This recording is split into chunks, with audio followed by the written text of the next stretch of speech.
দীঘার জগন্নাথ মন্দিরের প্রাণ প্রতিষ্ঠার প্রস্তুতি তুঙ্গে এবং মেগা ইভেন্টের অপেক্ষায় সৈকত শহর।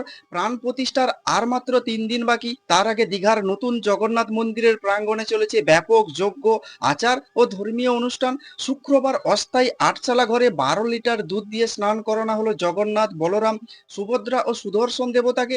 পাশাপাশি মন্দিরের বিমলা, লক্ষ্মী ও সত্যভামা সহ সমস্ত দেবদেবীদের স্নান সম্পন্ন হয়েছে।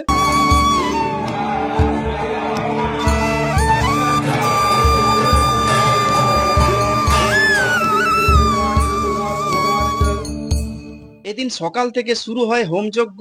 পুরীর মন্দিরের রাজেশ দৈতাপতির নেতৃত্বে চারিদিকে 4টি হোমকুণ্ড এবং মাঝে এক মহাকুণ্ড জ্বলে উঠেছে পবিত্র হোমাগ্নি। গর্ভগৃহের প্রদীপ জ্বালিয়ে দেবতাদের আহ্বান জানানো হয়েছে। একই সঙ্গে 25 জন মহিলা কলসি করে জল নিয়ে প্রদক্ষিণ করেছেন এবং মহাযজ্ঞের দিন ধার্য হয়েছে 29শে এপ্রিল। তার আগে পর্যন্ত এই হোমযজ্ঞ চলবে।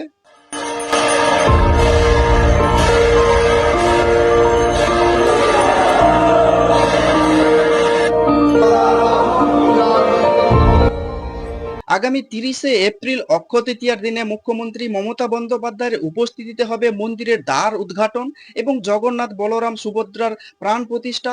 জেলা প্রশাসন সূত্রে জানা গিয়েছে মুখ্যমন্ত্রী 28শে এপ্রিল দীঘায় পৌঁছতে পারেন। তার আগে থেকে দীঘার শহরকে সুদৃশ্য আলোকসজ্জায় সাজিয়ে তোলা হয়েছে এবং জেলা শাসক পূর্ণেন্দু মাঝি নিজে পুরো বিষয়টির ওপর নজর রাখছেন এবং নিরাপত্তার ব্যবস্থাও করা হয়েছে আঁটো-সাঁটো। সব মিলিয়ে দীঘায় মেগা ইভেন্ট সফল হওয়া শুধুমাত্র সময়ের অপেক্ষা।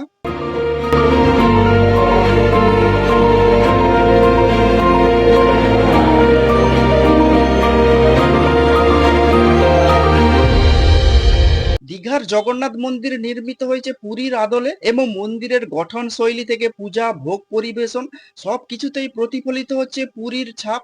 কলিঙ্গ স্থাপত্যের নিদর্শন এই মন্দিরের মধ্যে পরিলক্ষিত হয়েছে।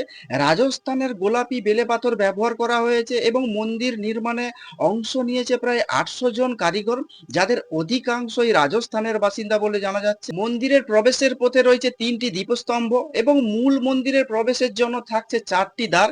সিংহদ্বারের সামনে পুরীর আদলে নির্মিত হয়েছে 34 ফুট উচ্চতার কালো পাথরের 18 মুখী অরুণা স্তম্ভ, যার মাথায় রয়েছে অরুণার মূর্তি এবং সিংহদ্বারের প্রবেশ করলে সোজাসুজি দেখা যাবে জগন্নাথের মূর্তি। এছাড়া রয়েছে ব্যাঘ্রদ্বার পূর্ব দিকে এবং উত্তরে রয়েছে হস্তিদ্বার। এছাড়া দক্ষিণে রয়েছে অশ্বদ্বার।